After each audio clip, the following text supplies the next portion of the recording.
ay nag-upload nung tungkol sa ihi ni Itay. Ay ngayon ay napanood niya na ako ay nagsasali nitong ihi ni Itay dito sa galon. So, minessage niya sa akin at tinuruan niya ako kung ano daw ang mas madali. Kaya ari, itatry ko nga. At, ayan, lagay natin dyan yung ating cellphone. Ito daw, kasi ito ay hinihila ko. So, napanood nyo ba yung video ko? Hinihila ko ito.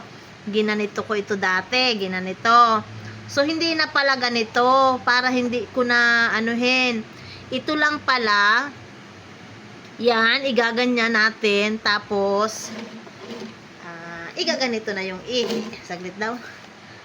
Ayan! Oh. Saglit. Para mas makita. Ayan, tingnan ninyo. Oh, nga naman.